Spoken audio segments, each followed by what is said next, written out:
Lipton Tea and Lipton Soup present Inner Sanctum Mysteries.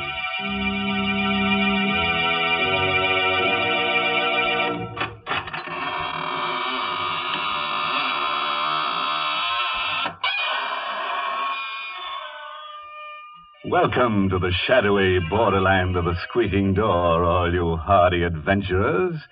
Into the land of the grisly, ghastly, gruesome, horrid, shocking, and monstrous. I mean, Inner Sanctum. Of course, I assume that we're all old friends here, but if by any chance there's a stranger among us, perhaps I should state the purpose for which we are here assembled. Our object is to make your spine tingle and your hair stand on end. That's right. When we're through, you'll discover that a fiend in need is a fiend indeed. Heavens, you stop talking so scary, or folks will tune us off their radios. Oh, Mary, I'm just trying to scare them into the chill, so they'll have to drink Lipton tea. Well, that isn't necessary at all. For a great many years, people have been enjoying Lipton tea without any persuasion from you. That famous Lipton flavor has won the praise of tea experts all over the world. And you know, folks, these experts describe the Lipton flavor by saying that it's brisk. B-R-I-S-K. Now, brisk means that Lipton tea always tastes fresh and full-bodied. Yes, tangy and vigorous, never flat or wishy-washy. That's why I always say you don't know how good tea can be till you know how good Lipton's is. And now, friends, let's go from tea to terror. Yes, the title of tonight's story is Terror by Night. It's an original radio play by Emil Tepperman. Tell me, have you ever been alone with fear? Alone in the night and frightened?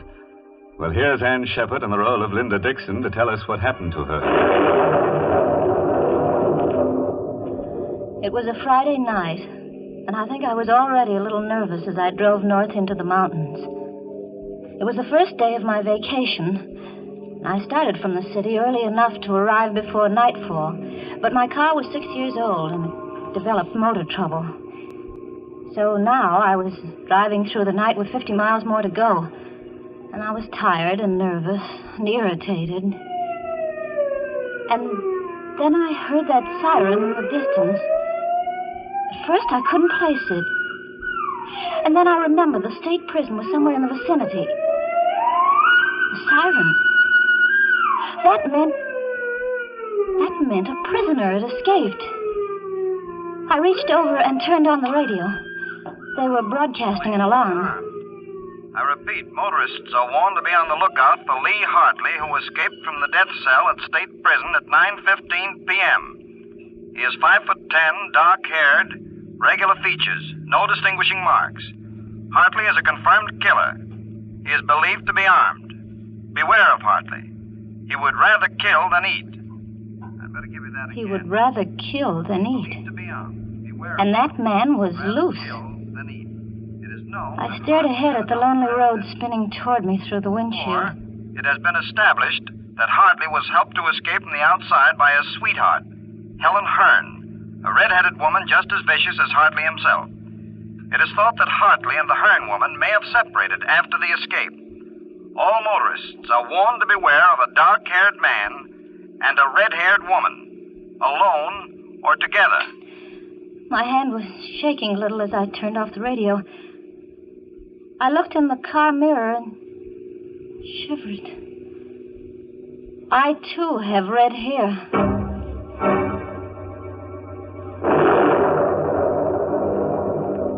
There was a storm coming up, and I was driving into it. And the night was black, and I felt small and lonely and frightened in the car. Then I saw them in the mirror, the headlights sweeping up behind me. A car. It had come out of nowhere. It was pulling alongside, cutting me off. I cowered behind the wheel and watched the door of that other car open. A man stepped out. Oh, I breathed a sigh of relief. It was a state trooper. Driving all alone, miss? Oh, yes, officer. Sorry if I scared you. We're stopping all cars. Where are you heading for, miss? Oh, I'm going up to Seven Lakes Hotel. That's near Carstairs. You see, I started out late from the city, and I'm having motor trouble. Yeah, sure. Can I see your driver's license, please? Yes, my driver's license, of course. Here, I've got it somewhere in my purse. I seem to be all fingers. That escaped prisoner, Hartley. How'd you know about him? Oh, well, I heard the prison siren. Then it came over the radio about Hartley and his red-haired girlfriend. Say, you've got red hair, too. Well, you don't think I'm that woman. Find that license yet? Well, I'm sure it's in here. So many... Oh, here, I've got it. Here's my license. Thanks. What time did you say you left the city? About 5 o'clock. Took you a long time to get this far. Well, I told you I had motor trouble. Oh, sure did.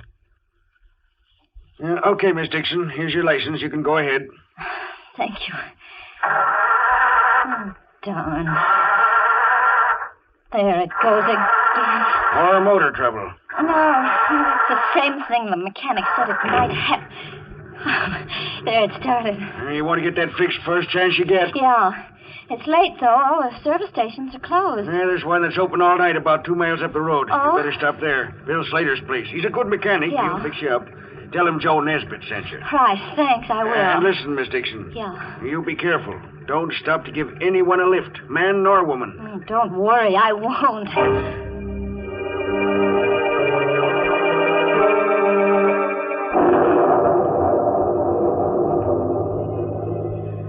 The night closed in on me again, but I didn't feel quite so nervous, knowing that the trooper was somewhere behind me on the road, and Bill Slater's service station ahead. In a few minutes, I saw the lights on the service station.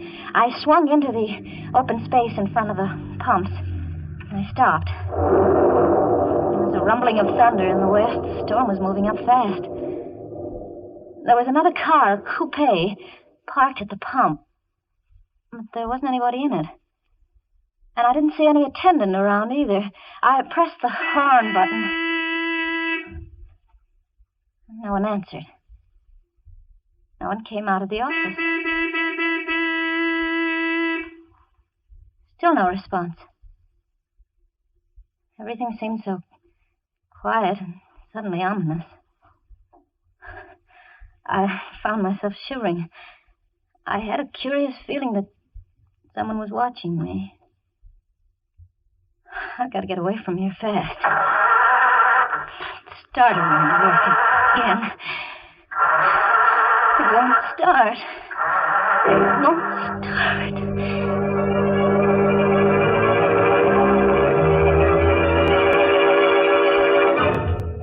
For a long time, I sat behind the wheel, listening for the sound of footsteps stealing up behind the car. There were none. Then I could bear it no longer. I had to get out of the car. I had to see what was in that office. I opened the door of the car and stepped down on the gravel. Anybody in there? No answer. I clenched my fists and stepped inside. There on the floor at my feet lay the body of a man. His mechanic's jumper was stained red with blood, and his throat was cut from ear to ear. How long I stood there, I'll never know. I was petrified, unable to move, unable to take my eyes from the bloody body. What's that? Someone coming downstairs. Hartley. It must be Hartley, the killer. He must have been hiding somewhere upstairs. I've got to get away outside. But how? My car won't run. That other car, the coupe, I could jump into that. Yes. If I could reach that coupe before he comes down. Anything wrong, sister? Too late. Anything I can do for you, sister? Yes, it's my car. It won't start. I thought someone here might help me. Sorry.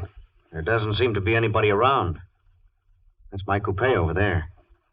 I stopped for gas and no one came out, so I went in and looked around. Did you find anyone? There isn't a living soul in there. Oh. You look kind of tired. Oh, no, I'm all right. My name is Taylor. Oh? John Taylor. I'm Linda Dixon. Linda Dixon, huh? Glad to know you. Traveling far tonight? Well, I'm going to Carstairs. Seven Lakes Hotel. They're expecting me. Now, what do you know about that? What? Carstairs is the town I'm heading for, too. Isn't that a coincidence? Yes, I'm sure it is. Your car won't run, huh? Tell you what, we'll put your baggage in my car and I'll give you a lift to Carstairs. You can send for your car in the morning. Oh, no. I'll have your bag switched in a jiffy. Please, no, I would rather not. We are all switched. Now, come on. Get in here. He took my arm and helped me into the coupe. His hand was strong. His grip was hard. It hurt me. There you are. Snug as a bug in a rug.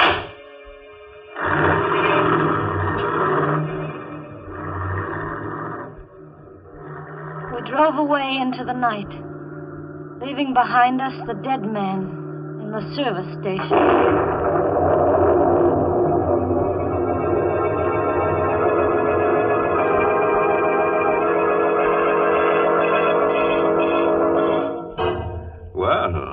From where we sit, it looks as if pretty Linda Dixon has gotten herself into an awful jam.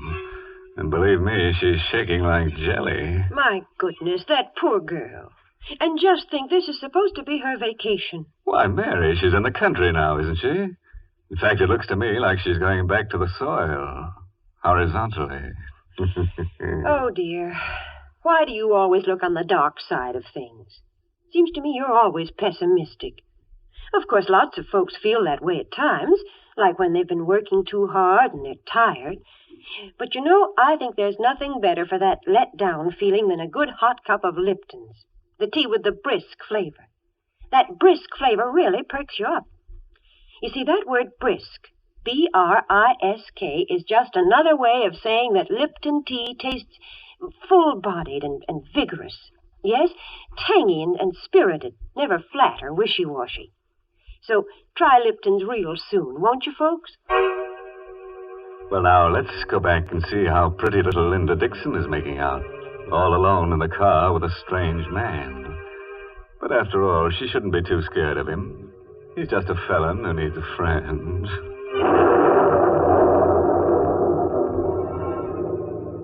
The storm broke a few minutes after we left that service station. We drove through sheets of rain. I sat stiff and tense beside the man who called himself John Taylor. He had both hands on the wheel, and he stared out through the windshield. My eyes focused on something on his right hand. It was a stain, a small stain, but it was white and red. I couldn't take my eyes off it. What are you looking at? What? Oh, nothing. Nothing at all. Think I'll turn on the radio. Did you know there's been a jailbreak? Barkley is 5'10", very dark hair. Don't be fooled by his pleasant manner. He is a killer by instinct. Take no Killer by chances with this instinct. man. He is absolutely... I looked at the man beside me. Helen Hearn is a clever and dangerous woman. 5'3", red hair, very pretty. I caught Taylor looking at me out of the corner of his eye. What are you looking at? At your hair. It's red. There was a streak of lightning, and looking out of the rain-swept window, I glimpsed a signpost. The lightning illuminated the sign, and my heart skipped a beat at what I saw. That sign we just passed. What about it? Well, it said Kerhonkson ahead. We're going the wrong way. We should be on the Carstairs Road, not on the Kerhonkson Road. That's funny. Must have taken the wrong turn. Well, aren't you going to turn back? Sure. Whatever you say. We'll turn right around and go back. Uh-oh. We're in the ditch. In the ditch?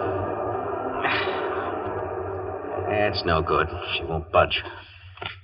Well, it looks like we're stuck here for the night.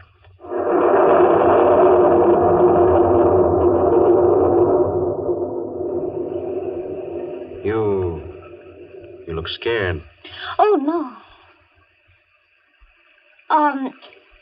I think I'd better get out and walk. Perhaps there's a house nearby. Walk in this weather? Oh, I don't mind the weather, really. I don't. You can't walk in this storm? Well, nevertheless, I'm going to try. Not on your life. What do you mean? You're staying right here till I get the car out of the ditch. You get pneumonia walking in this storm. But I'm Let's see. Where's that flashlight? Ah, here we are. Got some tools in the trunk compartment. You stay put. Stay right where you are. I heard him open the trunk in the back. I listened for further sounds, but there was nothing. I didn't hear him moving there. I didn't hear any tools. I had to find out what he was doing. Slowly, carefully, I got my door open. I stepped out into the rain and sneaked back toward the rear. I saw him there, not moving, in front of the open trunk compartment, bending over with a flashlight in his hand.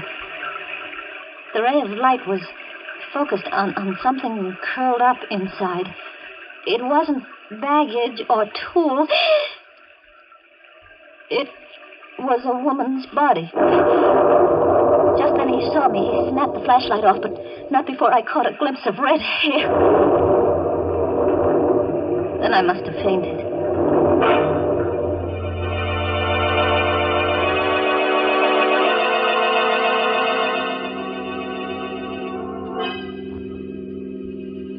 When I came to, I found myself seated inside the car again. My face and hair were wet.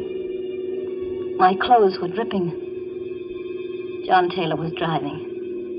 His face, as he stared ahead through the night, was dark and bleak. The storm was over. Night was quiet.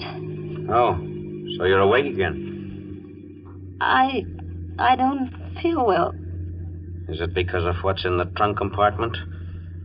She's dead. I told you not to get out of the car. What are you going to do with me? What do you think?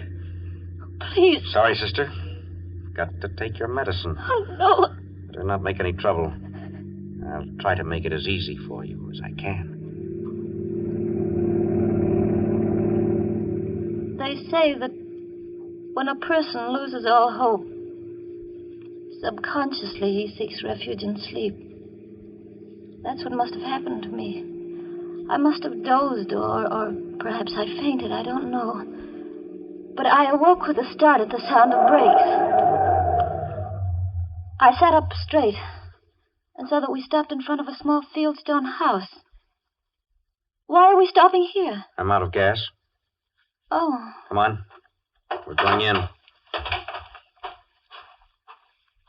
Sign on the door said Roger Bryce, M.D.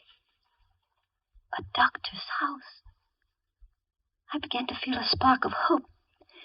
There might be a chance. I'll do the talking. Is that clear? Yes. Where's the bell? Oh. Must be awake. There's a light in the parlor. How do you do? Good evening. Dr. Bryce? Yes. Can I help you? I'm terribly sorry to disturb you, Doctor, but my sister and I were heading for Carstairs, and we seem to have gotten lost. And we're out of gas. His sister. He was passing us off as brother and sister. Now I knew why he hadn't cut my throat as he had that service station man's. He was carrying me for protection. I was his passport through the police cordon. His sister. I'm afraid I can't be of much help to you. I'm 7 miles from the nearest town, and I haven't any spare gasoline. Come in, won't you? Why, yes, thank you. We will. I wonder if I could offer you my hospitality for the night. Oh, that would be imposing. Not at all. I have 2 rooms that aren't being used. Really? Oh, come. I insist. I'd hoped for a chance to talk to Dr. Bryce alone. Just a word to warn him. But Taylor never left us alone for a minute. He insisted coming into my room. To make sure, he said, that it was comfortable enough for me. Then he took the doctor by the arm and went out with him. Good night, sis. And sweet dreams. I was alone. Free of the presence of John Taylor. I had another lease on life. I waited, my heart pounding. Give them both a chance to retire. Then I slipped off my shoes, and in my stocking feet, I stole across the room and inched my door open. Slowly, carefully, I stepped out into the corridor and turned right toward the doctor's room. What's the matter, sister? You weren't thinking of going anywhere, were you? I wanted a drink of water. A drink of water, huh? In case you didn't know it, there's a water pitcher on your dresser. Oh, I didn't see it. Good night, sister. I turned around and went back into my room. It was no use. If I attempted to warn Dr. Bryce, Taylor would probably kill us both. I turned out the light in my room. I knew he was watching my transom. Then I lay down on the bed. How long I lay there, I don't know. Perhaps I slept, perhaps not. But I heard that slight creak as my door began to inch open. The blood chilled in my veins. Slowly, the door came open. I lay fascinated, unable to move. Vaguely, I saw the outline of the hand and the knife it held. I wanted to scream, but I couldn't. Slowly, he came toward the bed. Now he stands over me. He raises the knife. I screamed and rolled over on the bed just as the knife flashed down. I rolled off the bed and cowered in a corner. That horrible figure came around the bed after me with a knife, afraid. Help! Dr. Bryce, help me! You know the crust. I let cowered there in the corner. They fought all over the room in the dark. I had no strength to move, to think, not even to hope. All the life seemed to have gone dead in my veins. And then it was over. But who had won? In the dark, I strained my eyes to see. There was a vague shape on the floor, and another weaving around the room. Who? Which one was it? Dr. Bryce, is that you? No, Linda. It isn't Dr. Bryce. It's I, John Taylor.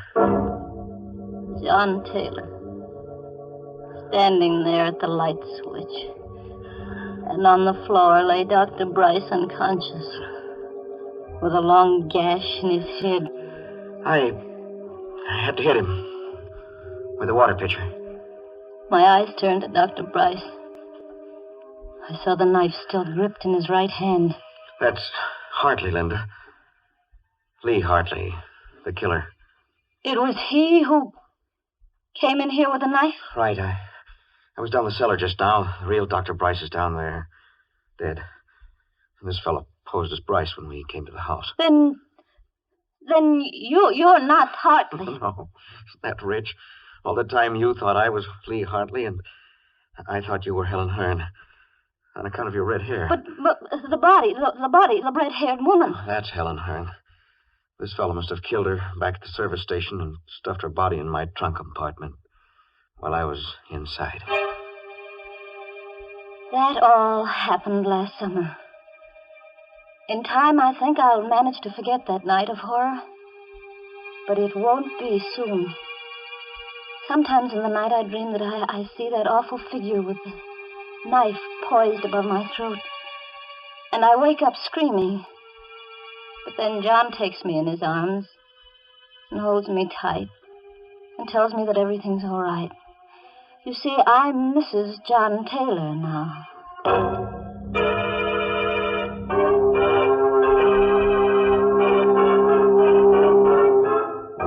Well, what do you know? A happy ending. As for Mr. Hartley, that pleasant killer, he got what he deserved. Yes, some people never know when they're well off. You should have stayed in jail, where they never raise your rent, where they make no charge for meals or for electric current. You see, when you're in jail, everything is free, except you. You know, Mr. Host, that's the first happy ending we've had in a long, long time. And I must say I enjoyed it. Ah, those lovebirds shouldn't have gotten married. It's bad for business, Mary. Now, when she wakes up screaming from a nightmare, she reaches for her husband instead of a hot cup of a Lipton tea. Well, I'm glad she has a husband to comfort her. There are plenty of other occasions, Mr. Host, when Lipton's tea is welcome. And I don't mean just at meal times either. Lipton's is grand between meals. And, of course, it's the perfect beverage to serve when friends and neighbors drop in to visit you. Yes, I guess that's why more people serve Lipton tea than any other brand. And now a word of caution to all amateur detectives. They say that if you give a criminal enough rope, he'll hang himself. But if you give some criminals enough rope, they might tie you up. Oh, by the way, this month's Inner Sanctum Mystery novel is Puzzle for Wantons by Patrick Quentin. Yes, and next week's Inner Sanctum story, directed by Himan Brown and brought to you by Lipton Tea and Lipton Soup. Next week's story is about a lonely man who falls in love with a mannequin in a store window. Oh, gee, fellow wants a real girl, so he tries to make her come to life. And what do you know? He finds he has to kill her first. Well, now it's time to close the squeaking door, so good night. Pleasant dreams.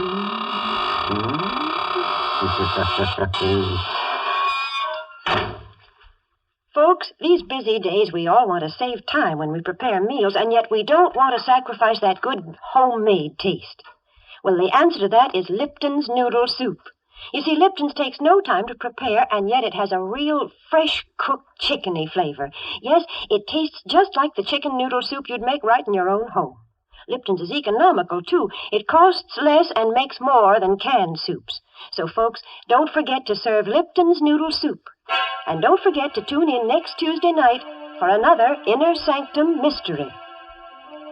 This is CBS, the Columbia Broadcasting System.